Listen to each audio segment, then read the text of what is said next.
नमस्कार, जी बिजनेस पर आपका स्वागत है। आप देख रहे हैं पावर ब्रेकफास्ट। आपके साथ मैं हूं मानसी दवे। हफ्ते का पहला कारोबारी सत्र और विदेशी बाजार के संकेत सबसे पहले आपके टीवी स्क्रीन पर दिखाएंगे। एशियाई बाजार की शुरुआत एसजेएक्स निफ्टी आप देखिए 14,762 के स्तरों पर करीब 238 अंकों की बढ़त के साथ अच्छी 1.5% की तेजी पर यहां पर फिलहाल ट्रेड होता हुआ देखने को मिल रहा है। वहीं तमाम एशियाई बाजार एक एक कर आपके टीवी स्क्रीन पर दिखाएंगे। हांगकांग के बाजार में भी तेजी के साथ कामकाज, निक्केई में भी बढ़त यहां पर जारी देखने को मिल रही है।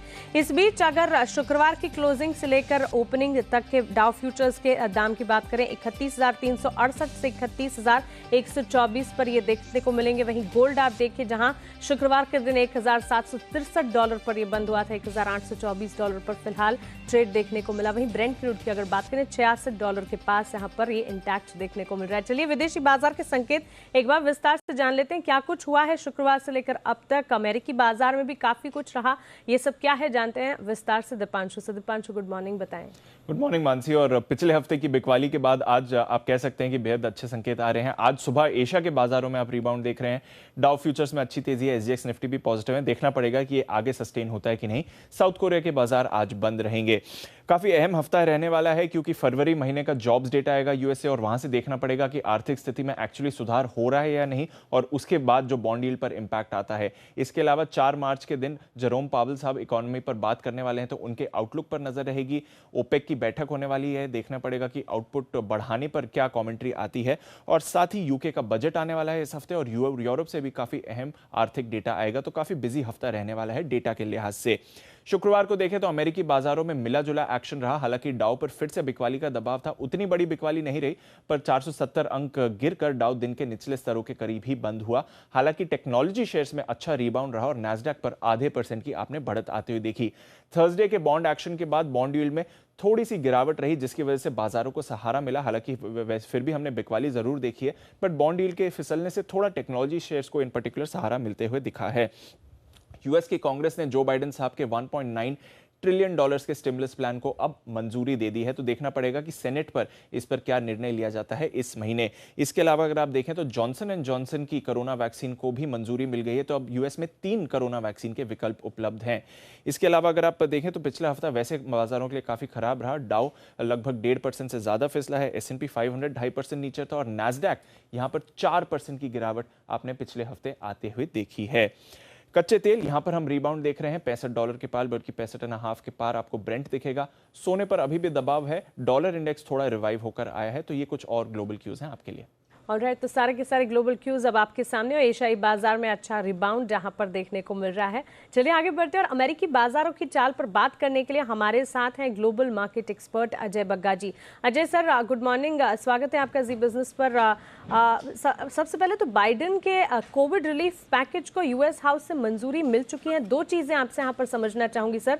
क्या बाइडेन के प्लान को यूएस सेनेट से पास होता हुआ हम देखेंगे, और इसका फिर असर जो कि पिछले हफ्ते या शुक्रवार के दिन अमेरिकी बाजार टूटते हुए दिखे, आज कैसा दिखेगा विदेशी बाजार पर असर? जी मानसी जी, देखिए तो हाउस में जिस तरह से पास हुआ, उनकी लोकसभा में जिस तरह ये पास हुआ, तो कोई भी रिपब्लिकन ने उसके सपोर्ट में वोट नहीं किया और 2 डेमोक्रेट्स ने भी, उनकी पार्टी के सदस्यों ने भी उसके अगेंस्ट वोट किया। वो इसलिए क्योंकि मिनिमम वेज $15 पे बढ़ाने की बात थी। अब सेनेट में जो वर्जन जा रहा है उसमें ये मिनिमम वेज उन्होंने नहीं रखी, क्योंकि वहां भी 2 सेनेटर्स डेमोक्रेट्स ने बोला था कि वो मिनिमम वेज के समर्थन में नहीं है, इससे नौकरियां जाएंगी। तो इससे कंट्रोवर्सी कम होती है, बट इतनी जल्दी पास नहीं होगा। ये हो सकता है कि 2 हफ्ते तक लग जाए। थोड़ा वहां पे आर्ग्यूमेंट्स चलेंगे और 50-50 है सेनेट में, तो इसलिए एक टाई रहेगा। और फिर कमला हैरिस वाइस प्रेसिडेंट, उनका वोट रहता है चेयरपर्सन सेनेट के तौर पे, तो उनके वोट से 51-50 से ये पारित हो जाएगा। बट हो सकता है कि 1.5-2 हफ्ते लग जाए। जहां तक बॉन्ड मार्केट की बात है, सारे सेंट्रल बैंकर्स और फाइनेंस मिनिस्टर्स की मीटिंग हुई फ्राइडे को। G20 की मीटिंग थी, वहां भी कहा गया कि फिस्कल स्टिमुलस जारी रखेंगे, ग्रोथ की तरफ तवज्जो रहेगी। और आप देखिए आज जो मार्केट में उछाल है उसके 2 कारण हैं। एक तो बॉन्ड मार्केट्स ओवरसोल्ड हो गए थे, वो उनमें थोड़ी नरमी हम देख देख रहे थे अमेरिकी मार्केट के बंद होते होते, और अमेरिकी बॉन्ड जो 1.63 पे पहुंच गया था 1.41 पे आ गया है। आज डॉलर वीक है, इंटरवेंशन है। ऑस्ट्रेलियन सेंट्रल बैंक ने आज $4 बिलियन का खरीदारी, जो डबल है, जितनी खरीदारी वो महीने में करते थे उससे डबल कर दी। तो ये अब मार्केट को दर्शा रहा है सेंट्रल बैंक्स बहुत सीरियस हैं, बॉन्ड मार्केट के रेट्स बढ़ने नहीं देंगे, और वो स्टॉक मार्केट के लिए पॉजिटिव है। आज हम उछाल देख रहे हैं। हमारे लिए मानसी जी बहुत इंपॉर्टेंट रहेगा एफआईआईज का क्या रुख रहता है। बहुत दमदार बिकवाली हुई जो ईटीएफ की तौर पे बिकवाली थी, तो ये देखना पड़ेगा कि आज अगर एफआईआईज की बिकवाली नहीं आती तो हमारा जो गैप अप ओपनिंग होगा वो फिर थोड़ा ड्यूरेबल हो सकता है। सब दारोमदार रहेगा एफआई के क्या आंकड़े आते हैं आज। बिल्कुल सर, एशियाई बाजार में तो उछाल के साथ हम देख ही रहे हैं ओपनिंग, लेकिन इस खबर से फिर अमेरिकी बाजार जब खुलेंगे उन पर कैसा असर दिखेगा ये भी समझना चाहेंगे। जी बिल्कुल, क्योंकि बॉन्ड रेट्स जो देखिए जो 1.63 तक पहुंच गए थे, अब 1.41 चल रहे हैं आज सवेरे। और मानसी हम यही कहे जा रहे थे कि बॉन्ड का जो होता है फेड फंड्स फ्यूचर होता है जो आगे दर्शाता है, वो 2023 के मार्च में पहला इंटरेस्ट रेट हाइक दिखा रहा है, मतलब लगभग 2 साल बाद। तो ये एक ओवरडन एक डर आ गया था मार्केट में। इस साल के अंत तक हमारा टारगेट था 1.5% यूएस का बॉन्ड मार्केट पहुंचना, जो 1.63 पे पहुंच गया। तो ईयर एंड का टारगेट जैसे स्टॉक्स में भी मीट हो गया, वैसे बॉन्ड के यील्ड्स में मीट हो गया था, उससे मार्केट भयभीत थे। अब ये नरमी आई है क्योंकि सब देख रहे हैं, और जैसे दीप भी कह रहे थे, थर्सडे को पावेल का एक और वक्तव्य है। चाइना के नंबर मानसी आज थोड़े नरम आए हैं, वो भी बॉन्ड मार्केट्स के लिए पॉजिटिव है कि कुछ ऐसा नहीं है कि बहुत तेजी से इकोनॉमीज बढ़ रही हैं और इन्फ्लेशन इतनी भयंकर हो जाएगी कि स्टॉक्स गिरने लग जाएंगे, वैसा प्रतीत नहीं हो रहा। और आज थोड़ी नरमी है बॉन्ड मार्केट्स में। अब देखिए सोना चांदी बढ़े हैं, तेल बढ़ा है और डॉलर गिरा है, ये सब स्टॉक्स के लिए पॉजिटिव आज दिख रहा है। बिल्कुल बिल्कुल अजय जी, शुक्रिया ये तमाम जानकारी के लिए और हमारे साथ जुड़ने के लिए। आगे बढ़ते हैं और जान लेते हैं कि शुक्रवार के कारोबारी सत्र में संस्थागत निवेशकों ने क्या किया है। एफआईआईज डीआईएस का एक्शन। एफआईआईज ने बिकवाली की है कैश मार्केट में 8,295 करोड़ की, वहीं डीआईएस ने 1,500 करोड़ की खरीदारी की है कैश मार्केट में। 140 करोड़ की बिकवाली यहाँ पर एफआईआईज की तरफ से वायदा बाजार में आती हुई दिख रही है। तो वायदा बाजार में एफआईआईज कर रहे हैं बिकवाली, कैश मार्केट में खरीदारी है डीआईएस की, वहीं बिकवाली एफआईआईज की यहाँ पर कैश मार्केट में भी आती हुई देखने को मिल रही है। लेकिन इन तमाम संकेतों के बीच भारतीय बाजार के लिए आपकी रणनीति क्या होनी चाहिए, आज कहां पर आपको नजरिया बनाना है, फोकस क्या होगा, ये सब जानते हैं। हमारे मैनेजिंग एडिटर अनिल सिंह भी से अब जुड़ते हैं।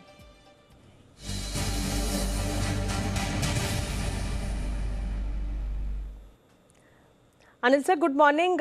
यहाँ पर विदेशी बाजार की शुरुआत तो अच्छी होती हुई दिख रही है और इसकी पीछे की वजह भी यही है कि जो बाइडेन के कोविड रिलीफ पैकेज को जो मंजूरी मिलती हुई दिखी है, डाउ फ्यूचर्स पर इसका असर पड़ रहा है। भारतीय बाजार पर ये तमाम संकेत कैसे होंगे, एफआईआईज डीआईएस के आंकड़ों को कैसे समझे और आज के लिए स्ट्रैटेजी क्या होगी? Good morning Mansi. देखिए, अनएक्सपेक्टेड जो कोरोना से का रिलीफ पैकेज जो बाइडेन साहब ने अनाउंस किया, उससे अमेरिकी फ्यूचर्स मजबूत होते दिख रहे हैं। अदरवाइज 2 दिनों में अमेरिका के बाजार 1000 पॉइंट गिरे हैं और उसके साथ साथ एफआईआईज की तरफ से शुक्रवार के सेशन में 8000 करोड़ से ज्यादा का दमदार बिकवाली का आंकड़ा आया है। तो ये 2 नेगेटिव्स के सामने एक बड़ा पॉजिटिव आपके लिए एक अमेरिका में जो राहत पैकेज का ऐलान हुआ है, जो आगे चलते हुए पास होता हुआ नजर आएगा। इन दोनों संकेतों के बीच में शुरुआत मजबूती के साथ होगी, लेकिन ऊपरी स्तर पर बाजार में थोड़ी प्रॉफिट बुकिंग, थोड़ी बिकवाली आने की भी पूरी संभावना है। न सिर्फ हमारे बाजारों में बल्कि ग्लोबल मार्केट में थोड़ी सी वोलेटिलिटी और उतार चढ़ाव बढ़ता हुआ दिखा रहा है और यही ट्रेंड आप देखेंगे। पिछले 1 हफ्ते से अगर आप देखें तो बाजारों में जबरदस्त वोलेटिलिटी हुई है और ये मुझे लगता है इस हफ्ते भी इसी तरह का ट्रेंड दिखेगा। तो आपको अपने स्टॉप लॉसेस ध्यान में रखते हुए जहां ऊपर के लेवल पर आपको अपनी पोजीशन थोड़ी हल्की करने का मौका मिलता है, वहां पोजीशन हल्की भी करें और जहां अहम सपोर्ट लेवल के आसपास बाजार आते हैं वहां से फिर से खरीदारी करने का मौका देखें।